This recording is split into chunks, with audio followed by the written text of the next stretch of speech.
Hola y bienvenidos al último capítulo de base de datos. En este capítulo les enseñaré cómo elegir la vista correcta. Para mí esa es una opinión, depende mucho del tipo de contexto y la razón por la que vas a crear la vista. Este diagrama de flujo, el cual fue hecho en Whimsical, pueden acceder a él con solo oprimir este botón y los llevará a la página original. Pueden visualizarlo ya sea desde aquí o desde Notion. En Notion les agregaré el link de la misma forma en el temario, entonces pueden elegir entre cualquiera de las dos opciones. Empecemos con el capítulo de hoy. Déjenme explicarles un poco este diagrama de flujo. En sí, esto es para poder elegir entre estos tipos de vistas, los cuales ya vimos con anterioridad. El primero es timeline, calendar, tabla, board o en español tablero, galería o lista. Empecemos. ¿Cómo se usa este diagrama de flujo? ¿Cómo se sigue? Es de acuerdo a ciertas decisiones, que si se cumple el criterio o no. Entonces empezamos desde este cuadrado color amarillo. ¿Cómo elegir la vista de bases correcta? Bueno, la primera pregunta, el primer criterio, ¿es la fecha la propiedad más importante? Si la respuesta es sí, continúa por este camino. Si la respuesta es no, continúa por este. Entonces, digamos que sí, la fecha es la propiedad más importante. La segunda pregunta es, ¿las fechas se superponen? Si la respuesta es sí, entonces lo más útil es que uses una vista de timeline. ¿Por qué? Porque como puedes ver, si las fechas se sobreponen, quiere decir que tengas que tal vez usarlo para organizar o planear un proyecto con diferentes fechas, entonces esto es lo más útil. Pero en cambio, si las fechas no se superponen, lo más conveniente es usar una vista de calendario, que es de esta forma, donde cada actividad tiene su propia fecha, pero ninguna de estas se sobreponen. Ahora, vamos de nuevo a la primera pregunta. ¿Es la fecha la propiedad más importante?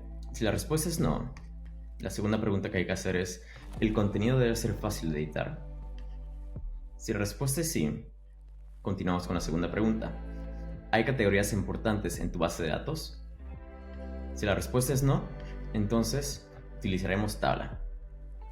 ¿Por qué? Porque bueno, el tablero es más fácil manejarlo cuando se usan ciertas categorías. Si no vamos a utilizar ninguna categoría y solamente queremos ver todas las columnas o propiedades en una forma fácil y fácil de editar también, utilizamos la tabla, la cual es la primera vista que vimos.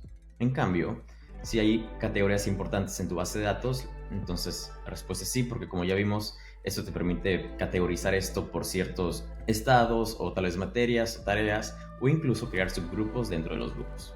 Muy bien. Regresemos. Si la fecha no es lo más importante y el contenido no debe ser fácil de editar, continuamos con la segunda pregunta, la cual es, ¿las páginas tienen que ser fáciles de encontrar? Si las páginas no tienen que ser fáciles de encontrar, entonces vamos a galería. ¿Por qué? Porque esto sirve, como lo mencionamos con anterioridad, cuando quieres resaltar algo visual, como una portada, algún dibujo, películas, libros en este caso, y no hay que editarlo, solo es darle clic para visualizar la información que hay dentro de esta vista. Regresamos a la pregunta y si las páginas sí tienen que ser fáciles de encontrar, cuando simplemente queremos enfocarnos en muy poca información en la página o en algo más, entonces lista. ¿Por qué?